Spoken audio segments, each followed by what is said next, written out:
So, I've been using Core for about a year now.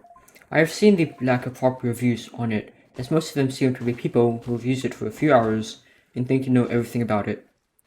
I'll be going in depth in this review, analyzing all the good and all the bad, and giving my full, unbiased opinion.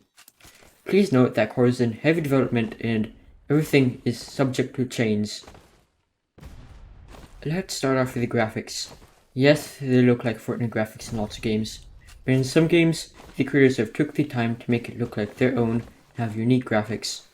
As a creator, you can make the graphics look better and not like Fortnite, but not all the creators do this, even though it's not very hard to do most of the time. The characters in Core. Yes, they are much like Fortnite characters, but once again, in some games, there are custom character models that the creators choose to implement. In most cases they don't, but sometimes they do. You can customize the character pretty well with different heads, torsos, bodies, and backpacks. You're able to buy your characters to mix and match in the shop and get them for free from crests, or sometimes Core just gives them away for free.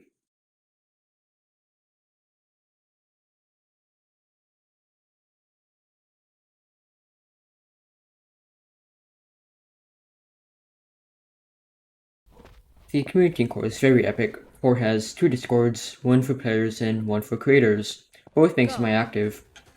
Most of the users of Core are 13 plus, which is nice. Everyone who isn't 13 plus on Core isn't allowed to be, as is 13 plus anyways. At the time of this video, Core does play with dev streams a few times a week, where some employees from Core play games that the community made. Another thing is that Core does player tournaments as well, about once a month. They give away a few $1,000s to top players. The only downside to the Core community at this time is the amount of players. Right now there aren't only a few thousand players that are active, and there's only about 1,500 online at a time. Although I don't have exact numbers on this, it's not public info. I assume once Core goes into Epic Games Store, it will likely grow a lot, and this will no longer be an issue. Now, what does playing games on Core look like? Right now, it's fun, but a bit limited due to the size of the user base in Core. Once again, I assume that once the user base grows, it will grow with a lot more players and a lot more games. Even now, there are thousands of games, although some are lacking in quality. All in all, it's very fun and not quite enough games, but that will change with time. Oh, and what about creating? This is where I'm going to go in depth. Let's start off with the graphics and modeling side. The graphics, as I said earlier, are Fortnite graphics by default, but if you do have some experience, you can differentiate yourself from that.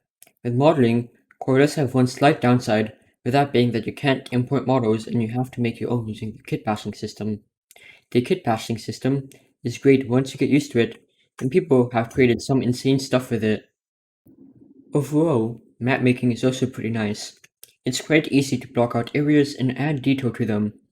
You can also have child games to split up your map or have multiple maps.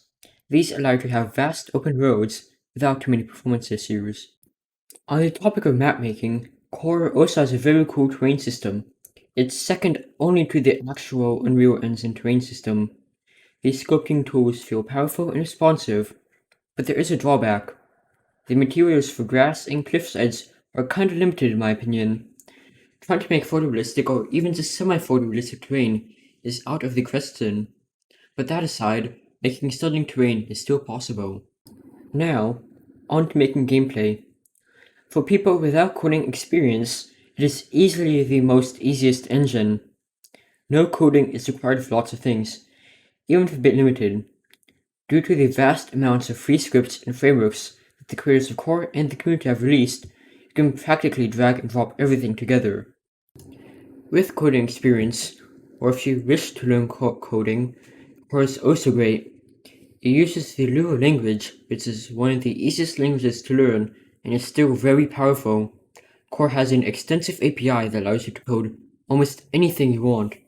Just the other day, I saw someone made an inverse kinematic system, which if you ask me is very impressive. Now you can just drag and drop it into your project now, as on community content. While catering to beginners, it also allows experts to have almost the same power as an Unreal Engine or Unity. I think I have summed up the review. As you may have noticed, I didn't go over specific features and made a very broad view. This is because over the coming months, Core is adding so many new updates and is constantly changing old stuff for the better. They've announced inverse kinematics, vehicle physics, and just so much more for the coming months. And keep this video so it lasts more than a few months. I don't want to go over specific features, as those would change too much. Anyways, thanks for watching and have a great day.